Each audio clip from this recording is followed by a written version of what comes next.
জোহার, আমি আহানা। এটা হলো আমার দাদুর শ্রাদ্ধের দিন, গত 9 তারিখে মানে 9ই জুলাই, যেখানে আমরা গিয়েছিলাম। আমি, মা, বাবা, ভাই আর বোনের বর্ধমানে কাজ ছিল তাই যেতে পারিনি।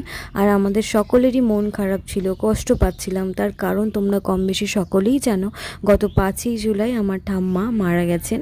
সেখান থেকে বেরোনো বা সেই কষ্টটাকে ভুলানো অনেকটাই কঠিন, সেটা তোমরা কম বেশি সবাই জানো। একটা মানুষ এত বছর ধরে আমাদের সাথে ছিল, হঠাৎ করে সেই মানুষটা নেই। সেই যন্ত্রণা সকলেই তোমরা কম বেশি সবার জীবনে আছে। সেই কষ্ট যন্ত্রণা নিয়ে আমরা সবাই চেষ্টা করি সামনের দিকে এগোনোর। ওখানে গিয়েই আমার রেশবের সাথে দেখা। ও এসেই প্রত্যেকটা বারের মতো আমাকে জড়িয়ে ধরে বলছে, দিদি এসেছে, আমার দিদি এসেছে। তো ওকে দেখে একটু হলেও মনটা আমার ভালো হয়ে গেল। আর এখানে আমাকে আদর করছিল আর বলছিল, দিদি মন খারাপ করো না দিদি, তুমি কেঁদো না দিদি, তো এরকমভাবে কি কাঁদতে হয়? ওইটুকু বাচ্চা মানুষ, ভাবো তো তোমরা আমাকে সান্ত্বনা দিচ্ছে, তাহলে কিভাবে সান্ত্বনা হয়ে পারি আমি? ওখানে অনেকক্ষণ বসে বসে গল্প করছিলাম আর আমাকে অনেক আদর করছিল আমার এসব ভাই।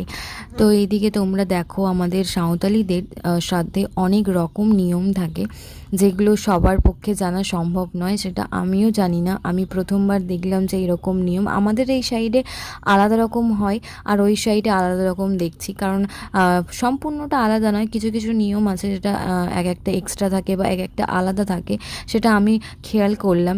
এই যে মামিরা এই নিয়মগুলো করছে, এই নিয়মগুলোও কিন্তু আমাদের সাইডেও আছে। আর এখানে আছে আমার 3 মামা আর আছে আমার ভাই। যারা অতিথিরা এসেছিল, মানে যাদের নিমন্ত্রণ করা হয়েছিল, তারা কিন্তু সকলেই নতুন বস্ত্র দিচ্ছিল মামাদের আর ভাইদের। তো এত এত বস্ত্র তাদের পক্ষে তখন ধরা পসিবল না, তার জন্যই কিন্তু আমরাই ধরে দিচ্ছিলাম। আর এখানে ঘাট থেকে সকলে বাড়ি ফিরছে, আর এরা হলো মামাদের গোষ্ঠীর লোক। আর তোমরা দেখতেই পাচ্ছ কতজন আছে মামাদের গোষ্ঠীতে, আর সকলে কিন্তু লাইন দিয়ে যাচ্ছিল। আর মায়েরা, মানে মা, মাসি, তারপর আমার মায়ের দিদিরা সকলে কিন্তু মুড়ি ছড়াতে ছড়াতে যাচ্ছিলো, যেটা আমার কাছে নতুন, মানে আমার কাছে জানা ছিল না এই নিয়মটা। আমাদের এই সাইডে হয় না, তোমাদের ওই সাইডে কি হয় এরকম নিয়ম আমাকে অবশ্যই জানাও, আমি প্রথমবার দেখলাম। আর এই শাল পাতার মধ্যে পা দিয়ে দিয়ে ঘরের মধ্যে প্রবেশ করা, এটাও কিন্তু আমি এই নিয়মটাও প্রথমবার দেখলাম। তোমাদের সাইডে কি এই নিয়মটা আছে? আমাকে অবশ্যই কমেন্টে জানাও। এই মন্দিরটা দেখতে পাচ্ছ, এই মন্দিরটা হলো আমার দিদার। মানে আরও কিছু নিয়মের জন্য সকলে বসে পড়েছে এখানে। এই নিয়মটা করতে কিন্তু অনেকটা সময় চলে যায়। নিয়মগুলো সম্পূর্ণ করার পর বাবা, মামা, মেশো সকলে মিলে একটা খিচুড়ি ভোগ বানাবে, যেটা খেয়ে বাবা, মা, মাসি, মেশো যারা উপোস করেছে, সাধ্যের এই ভোগটা খেয়েই কিন্তু উপোস ভাঙবে সকলে। যারা যারা আমাদের আদিবাসীদের নিয়ম জানো না, এই ভিডিওর মাধ্যমে আশা করছি একটু হলেও তোমরা বুঝতে পেরেছো। তো আমাকে জানিও তোমাদের বুঝতে সুবিধা হয়েছে কিনা। ভ্লগটা ছিল এই পর্যন্তই। তো সকলকে